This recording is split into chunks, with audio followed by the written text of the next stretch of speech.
Bienvenidos, queridos hermanos, este es su programa de Apologética Católica. Mi nombre es Fran Morera y con Jorge Garzón en los controles vamos a continuar hoy nuestro estudio del profeta Zacarías. Pero como siempre nos ponemos en la presencia del Señor y oramos. Padre bueno, damos el don prometido del Espíritu Santo, que venga sobre cada uno de nosotros y abra nuestro corazón, nuestra mente, nuestra inteligencia al poder de tu santa palabra. Que esta venga, se haga vida en nosotros y así nos ayuda a construir el reino de Dios. Todo esto lo pedimos en nombre de Jesús el Señor. Amén. María, Madre de la Iglesia, ruega por nosotros. Pues bien, queridos hermanos, continuamos, como hemos dicho, con Zacarías 9, este gran profeta, profeta de las visiones. Y comenzamos en el nombre del Padre, del Hijo y del Espíritu Santo. Amén. Vamos a leer del versículo 1 al 4. Dice así. Oráculo.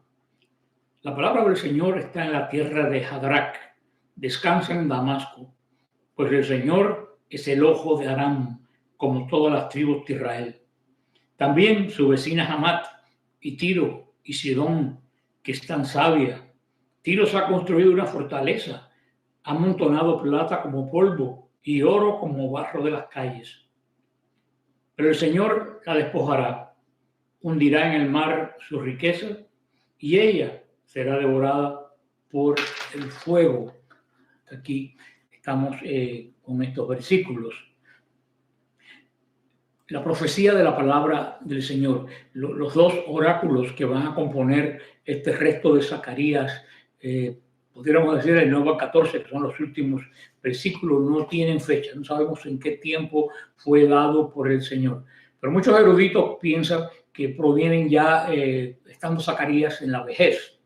La mayoría ve esta profecía contra la tierra de Hadrac como cumplida por el gran general macedonio Alejandro Magno cuando conquistó esta región. Alejandro conquistó casi todo el mundo conocido de esa época.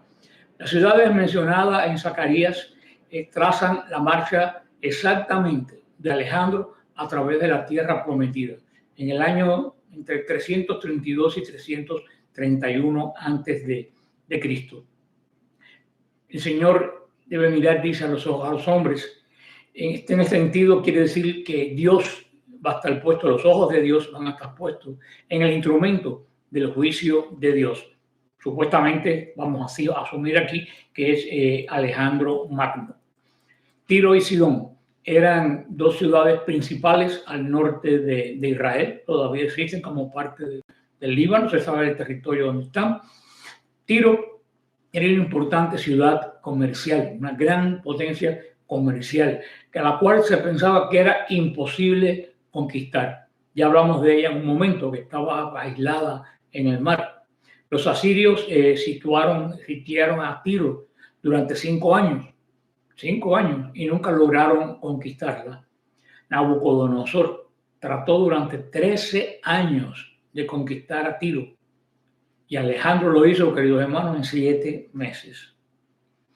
Y solamente con un asedio fue lo que hizo, lo que habían hecho los otros anteriores, pero era un gran estratega militar y tenía grandes oficiales a su cargo.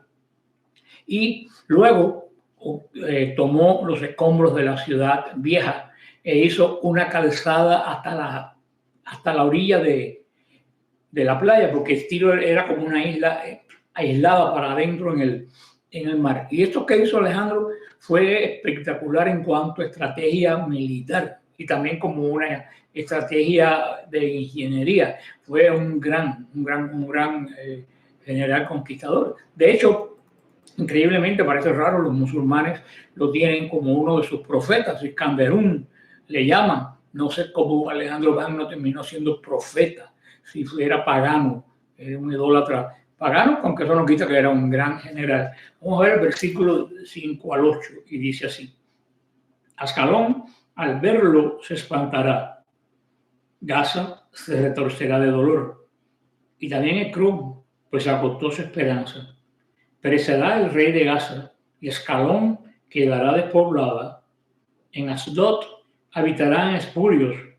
Doblegaré la altivez de los filisteos. De su boca sacaré la sangre, y de entre los dientes sus abominaciones. Pero también quedará un resto para nuestro Dios. Serán como un clan en Judá y Ecrón como los jebuseos. Apostaré tropas junto a mi casa contra cualquier ejército que venga o vuelva, para que no pase más por ello un tirano, porque ahora vigilo yo con mis ojos. Hasta aquí estas profecías curiosas, pudiéramos decir, del Señor. Las ciudades filisteas de Ascalón, Gaza y Ecrón. Todavía Ascalón y Gaza sabemos dónde están. Gaza desafortunadamente sigue en el conflicto que ha tenido todo desde que se fundó en esa parte del mundo, porque prácticamente estaba en el camino que usaban todos los ejércitos para ir de África a Asia y viceversa. Estas Ascalón, Gaza, Edrón, Ascot, están al sur de Tiro y Sidón y a la orilla del mar, y también fueron conquistadas por Alejandro Magno en el 332 a.C. Y este pasaje predice, queridos hermanos, con precisión la conquista del Mediterráneo oriental por parte de los ejércitos a manos de Alejandro Magno. Es interesante cómo es exactamente igual el recorrido que hicieron y la batalla que hicieron para ganar ese pasaje al África. Los jebuseos también lo hemos conocido anteriormente, desde el principio de la fundación de Jerusalén. Eran los que habitaban en esta ciudad cuando David se la quitó. Recuérdense, en Josué 15:8, David le arrebata la ciudad a los jebuseos. También lo vemos en 2 de Samuel 5:6 y 2 de Samuel 24:16. David no eliminó a los jebuseos, sino que simplemente los incorporó a Israel.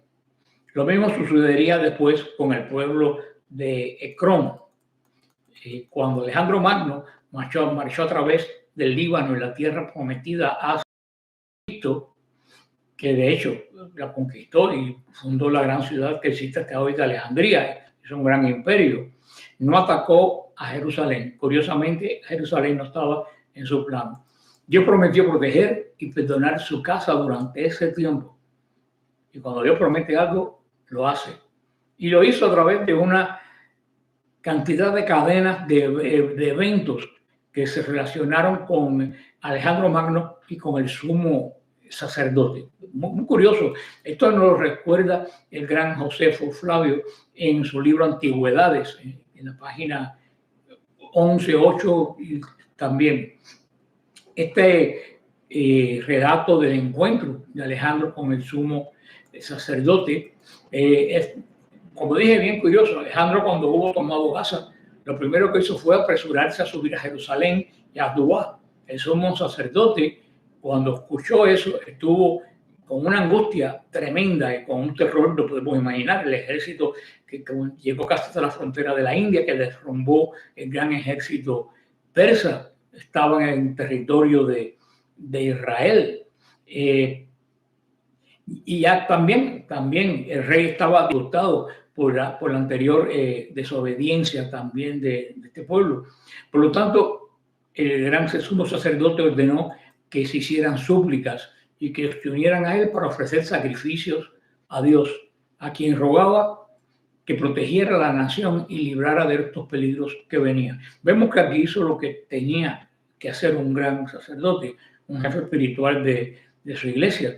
Antes que apelar a los ejércitos, apeló a Dios.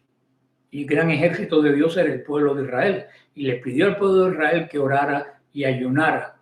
Y el pueblo lo hizo. Muchas veces hoy nosotros como pueblo hemos olvidado esa práctica cuando estamos, inclusive como personas, cuando estamos frente a algún hecho grave que nos concierne. Muchas veces tratamos de buscar defensas humanas antes de acudir primero. Claro que hay que defenderse humanamente, pero primero hay que acudir a la protección del Señor, que si somos justos, nunca nos falta.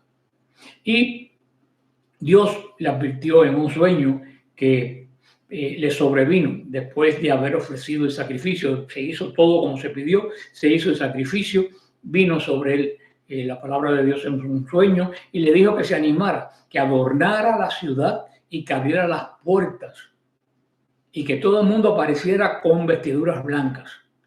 pero que él y los sacerdotes se reunieran con el rey, con los hábitos propios de su orden sacerdotal, con toda la parafernalia de sacerdocio de Israel, y sin temor ninguno a malas consecuencias, porque la providencia de Dios iba a estar sobre él. Curioso esto que hicieron, no presentaron sacrificio, hermano. Si se llevó a tiro en 6 o 7 meses, Jerusalén no hubiera durado mucho si hubieran hecho una defensa militar. Por eso el Señor le da esta magnífica idea. Adorna la ciudad como que están esperando a alguien grande, que todos se vistan del color de la paz, del color blanco. Por lo cual el sumo sacerdote, nos lo imaginamos, se levantó muy contento del sueño y declaró a todo el mundo la advertencia que había recibido del Señor. Y así actuaron y así esperó la venida del rey. Me imagino que eso sería un momento, tener la ciudad entera abierta delante de este gran ejército. Sería un momento, aunque tuviera la palabra de Dios, también de ansiedad. Tenían al león en la puerta de su casa. Cuando entendió que no estaba lejos de la ciudad del rey, el sumo sacerdote salió en procesión con los sacerdotes y detrás de él toda la multitud de los ciudadanos de Jerusalén. La procesión fue algo verdaderamente serio, algo, pudiéramos decir, verdaderamente solemne, venerable. Fue algo que hizo él diferente a todas las naciones que Alejandro conquistó. Fíjate que las cosas de Dios no son cosas de guateque ni de pachanga. Las cosas de Dios son solemnes, aunque sean alegres, tienen que ser solemnes porque reflejan la solemnidad de aquel a que nosotros servimos. Y eso es lo que impresiona a las demás gente que nos miran, no la algarabía y la bulla. Y llegaron a un lugar que se llama Safá, cuyo nombre, si lo traducimos del griego, significa una perspectiva, algo que tú ves una perspectiva, porque desde allí se tiene perspectiva tanto de Jerusalén como del templo. Y cuando los fenicios y los caldeos que le seguían pensaron que tendrían una gran libertad ellos para saquear la ciudad y atormentar hasta la muerte a este sumo sacerdote, es lo que ellos pensaban. Recuerden que todos estos pueblos que eran enemigos de Israel querían su ruina y ellos venían con el ejército. Pero el Dios fue tan preciso que lo llevó a un lugar donde el rey pudiera ver la belleza de Jerusalén y la grandiosidad del templo del Dios a quien ellos servían. Hermano, un plan mejor trazado no pudo haber hecho nadie. Solamente tiene que haber salido de la mente de Dios.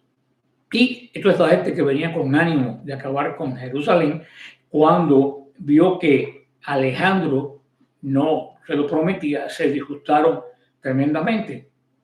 Porque imagínense, cuando Alejandro vio de lejos esta multitud con vestiduras blancas, estando los sacerdotes revestidos de lino fino, y el sumo sacerdote con las ropas de púrpura, con la mitra sobre la cabeza que tenía aquella lámina de oro que decía santidad de Dios. Cuando vio que este sumo sacerdote salió de entre el pueblo con tanta majestad y adoró el nombre de Dios, lo primero que hizo fue saludar al sumo sacerdote. Alejandro, en esa época, más que decir que era devoto, era supersticioso. Así en Egipto se hizo adorar como faraón, así se hizo hacer templos, consultó todos los oráculos y tenía fe en algo que no era el Dios de Israel, pero creía en algo y parece que lo impresionó mucho esta solemnidad. Vio que era algo serio, que era algo que el pueblo creía profundamente y se impresionó tanto que adoró el nombre de Dios y no permitió que destrozaran la ciudad, que era lo que pensaba todos los que venían con él, agarrar todo lo que eran tesoros y todo lo que eran cosas que hubieran estado acumuladas, aunque no había mucho en Jerusalén, pero eso es lo que siempre se ha pensado, que la gente que servimos al Señor tenemos grandes tesoros, aunque nuestro gran tesoro es el mismo Señor, que es la gran riqueza de nosotros. Todos los demás se sorprendieron y pensaron que Alejandro se había vuelto loco. Sin embargo, Parmenio, ¿quién era Parmenio? El segundo al mando, el segundo griego al mando de Alejandro, se acercó solo a él y le preguntó que cómo era posible que cuando todos los demás lo adoraban, él adoraba al sumo sacerdote de los judíos. Señores, han visto a este triunfador desde Macedonia llegar hasta Persia y de Persia llegar hasta ahí, siendo adorado por las muchedumbres, y ver que se postra o adora. Ellos piensan que al sacerdote judío, pero no fue eso. Alejandro tuvo una gran respuesta, dijo: yo no lo adoré a él, sino a ese Dios que lo han honrado con ese sumo sacerdocio, porque vi esta misma persona en un sueño, en este mismo hábito, cuando estaba en Dios en Macedonia, el cual, cuando me encontraba pensando cómo podía obtener el dominio de Asia, me exhortó a no demorarme, sino a audazmente pasar el mar de allá, porque él conduciría mi ejército y me daría dominio sobre los persas. Por lo que, no habiendo visto a otro en ese hábito, y ahora viendo a esta persona en él, recordando mi visión y la exhortación que tuve en mi sueño, creo que pongo este ejército bajo la conducción divina y con eso venceré a Darío y destruiré el poder de los persas, y que todo lo que suceda de acuerdo con lo que yo tengo en mente. Fue una respuesta muy sabia. Parece que el Señor de alguna forma le había dado alguna... No entendemos la voluntad del Señor, que es imposible para nosotros entenderla. Le había dado... Recuerden que se usó inclusive al gran Nabucodonosor, que era un gran sinvergüenza, lo usó como siervo suyo. También todos somos siervos del Señor de una u otra forma. Pero Alejandro dio una respuesta muy lógica. Él se postró delante del sumo sacerdote y le dijeron: ¿cómo tú vas a adorar a un hombre? Y él dijo: yo no adoro a ese hombre, yo adoro el Dios que él representa. Yo creo que tenía más sentido común que muchas sectas, personas de las sectas hoy, que piensan en nosotros porque nos arrodillamos a orar, nos arrodillamos delante de cualquier pedazo de palo. Y no, nos estamos rodeando, como dijo Alejandro Magno, un pagano que tuvo una visión espiritual más que esta gente que son cristianos y bautizados supuestamente. Él dijo: yo no adoro el objeto, yo adoro lo que representa. Y él representa nada más a un Dios que me prometió la victoria. Cuando dijo esto a Parmenio, dado al sumo sacerdote la mano derecha, que era fue una forma de honrar a cualquiera persona, que el rey le diera la mano derecha, no la mano izquierda, que se consideraba impura en ese momento. Entró de mano del sumo sacerdote en la ciudad y lo trató grandemente al sumo sacerdote, como todos los demás de la casa de Aarón y de Leví. Y cuando el sumo sacerdote, miren qué interesante, le mostró el libro de Daniel. El sumo sacerdote le mostró el libro del profeta Daniel. Y en este libro el sumo sacerdote le enseñó que Daniel declaraba que unos griegos destruirían el imperio de los persas. Supuso, por supuesto, que era esa persona a la que se refería. Y entonces todavía se alegró más. Despidió a la multitud y preguntó que qué favores querían de él, que es lo que los sumos sacerdotes le pedían. Y con esto los sumos sacerdotes, y sobre todo el sumo sacerdote en sí, junto con los otros, deseó que pudieran disfrutar de las leyes que venían desde sus antepasados, de la ley del pacto de Dios. Y le suplicaron que permitiera que los judíos en Babilonia y de la Media disfrutaran también de sus propias leyes. Miren qué interesante, ellos no solo se ocuparon de ellos se ocuparon también de los judíos que estaban en Babilonia, porque eran el mismo pueblo, no importa que estuvieran. Esa es la sensación de pueblo que tienen los judíos que otras naciones no tienen, y lo tienen desde hace siglos. Ellos se consideran uno, o sea, porque es el Señor quien los formó, querámoslo o no lo queramos, en la realidad, el Señor los formó. Y ese concepto de ser uno, porque Dios es uno y porque el templo es uno y porque la ley es una, los ha mantenido donde quiera estén en el mundo. Desde esa época, en la época esta de Alejandro Magno, hasta el día de hoy, como un solo pueblo donde quiera que esté. Nosotros, como iglesia, deberíamos aprender ese sentido de unidad, porque también nacimos del único Dios y también nos ha formado este pueblo, el único Dios, ahora en un pacto nuevo y eterno. Desafortunadamente no creo que tengamos esa sensación de unidad en el mundo entero. Católico quiere decir universal. Yo veo que cada día la iglesia, en vez de ser universal, se vuelve más caciquista, más de grupos, más de países. En un momento que se habla de la globalización, que todo el mundo se une, nosotros nos separamos entre unos de los otros, haciendo la liturgia que nos da la gana, creyendo lo que nos da la gana. Y eso es un peligro muy grande porque estamos dejando de ser católicos. Y eso es un llamado que le hago a todos nosotros, acordarnos que somos un solo pueblo como lo fue el pueblo judío. Y Alejandro le prometió hacer todo lo que le pidieron. Y cuando dijo a la multitud que si alguno de ellos se alistaba, judío, se alistaba en su ejército con esta condición que continuara bajo las leyes de sus antepasados y viviera de acuerdo con ellas, dijo que él estaba dispuesto a llevarlo con él. Y muchos judíos se unieron a Alejandro para acompañarlo en este viaje de conquista de él.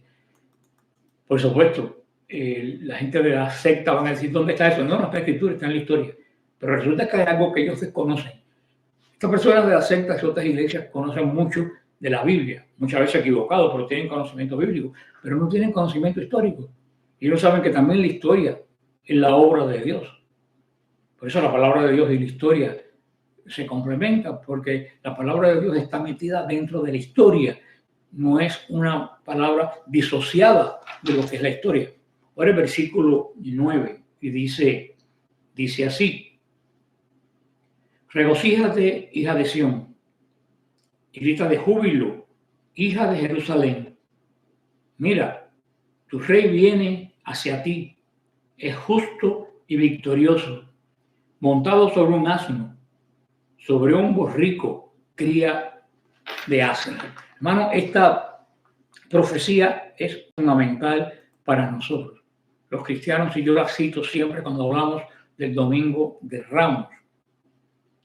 Aquí, grábenselo, Zacarías 9:9. Aquí hace una profecía mesiánica que es indiscutiblemente Cristo. Dice que viene un Mesías de Israel, pero no el Mesías guerrero que esperaba Israel. No sé cómo ellos no entendieron esta profecía. Dijo que este Mesías que ellos esperaban venía humilde. Y por esto no se indicaba, esta humildad no se indicaba por la cabalgadura que traías, sino porque él era profundamente humilde. Él no montaba un caballo de general como Alejandro Magno, con su gran caballo que era famoso, sino Cristo montaba, el Mesías iba a montar la montura habitual de la realeza, porque para nosotros un burro es sentido de humildad, un asno sentido de humildad, pero no, en Israel un burro era como tener un Mercedes-Benz. En Israel este tipo de cabalgadura era propia de los reyes. Los reyes entraban a Jerusalén a ser coronados montados en un burrito. O sea que cuando vemos a Jesús entrar a Jerusalén en un burrito, se hace el signo de humildad, que eres humilde, pero ese signo indica realeza. Y no solo realeza, cuando viene un burro, no viene un caballo, quiere decir que es un rey que viene en son de paz, que no viene en son de guerra. O sea que es una gran característica, y sabemos que no es Alejandro Magno para nada, porque Alejandro Magno no montó burro, que es el Señor, porque es un gran contraste con él, Alejandro Magno, en su gran caballo que recorrió medio mundo, y este Mesías que esperaban montado en el animal que simbolizaba la realeza, pero que no es de un rey que no es guerrero, de un rey que viene a construir o mantenerle la paz. Siempre decimos que tenemos que ser humildes, pero queridos hermanos, no solo es decir que yo soy humilde. Es asombroso cuánto orgullo hay en muchas modestias, en muchas humildades. Yo siempre digo que la humildad exhibida es soberbia disfrazada. Ser humilde no se mide por los hechos, porque los hechos pueden ser una hipocresía. Ser humilde se mide por el interior, por las entrañas de la persona, cuando es humilde, cuando escucha, cuando actúa según muchas veces los consejos, en este caso nosotros, en los consejos de los demás, cuando oye, cuando no manda, cuando escucha, cuando aunque tenga una opinión diferente, acepta la opinión de los demás, mientras no sea algo en contra de la fe, por supuesto, que está abierto a escuchar las opiniones. Hay muchas formas de ser humilde, pero hermano, cuando veo una humildad que se exhibe, cuando dicen, ay, yo soy la persona más humilde del mundo, eso no es humildad, eso es soberbia disfrazada. No te olvides de eso. El orgullo muchas veces uno de los grandes pecados es el pecado de Satanás. Por eso siempre se habla del pride en inglés, el orgullo no es estar contento de uno mismo, querer exhibir, no, es un pecado, porque muchas veces estamos exhibiendo lo que no somos. Y venía sobre un asno, un pequeño hijo de una asna. Esta parece un pollino hijo de una asna, parece ser una expresión hebrea. Acuérdense que los hebreos hablaban, que carecían de muchas palabras que nosotros tenemos, y ellos hablaban en un sentido muy simbólico.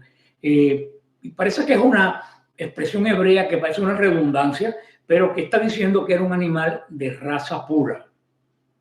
Un asno hijo de una asna, raza pura. Una montura real, una montura que no tenía contaminación, una montura digna de un rey. Dios había ordenado a los reyes de Israel que no multiplicaran los caballos, por eso que no los vemos tanto en la Biblia. Los reyes que quebrantaron este mandato fueron miserables ellos mismos y azotaron al pueblo porque se creían generales. Jesús vino a cumplir la ley. Si en su título de rey hubiera montado a caballo, hubiera sido una violación de estos mandatos dispuestos por el Señor. Por lo tanto, montó en un asno. Y lanza este grito: alégrate, Jerusalén, viene tu rey. Esto claramente profetiza lo que se conoce como la entrada triunfal de Mateo 21:5, cuando el Señor se presenta a Jerusalén y el pueblo lo aclama. Aunque la entrada triunfal definitivamente fue una celebración alegre, un espectador romano se hubiera preguntado qué había tanto de tan triunfante en esta entrada. No se comparaba para nada en los grandes desfiles de mando de los generales romanos como Julio César, cuando entraban en Roma en un triunfo de estos que se preparaban. Para los romanos, esta procesión del Señor parece haber sido bastante humilde. Y en esto ya Jesús demostró que era un tipo de rey diferente. Vamos a ver el versículo 10. Destrozará los carros de Efraín, los caballos de Jerusalén. Serán rotos los arcos de guerra. Anunciará la paz a las naciones y su dominio se extenderá de mar a mar y desde el río hasta los confines de la tierra. Vamos a continuar leyendo el capítulo 11 al 17 y dice así: en cuanto a ti, por la sangre de tu alianza, sacaré los cautivos del aljibe sin agua. Volved a la plaza fuerte, cautivos esperanzados. Hoy mismo lo anuncio, te devolveré el doble, pues he tensado a Judá como un arco, lo he cargado con flechas de Efraín. Suscitaré a tus hijos en Sión, haré de ti espada de héroe contra tus hijos, Yaván. El Señor se aparecerá sobre ellos, como rayos saltarán sus flechas.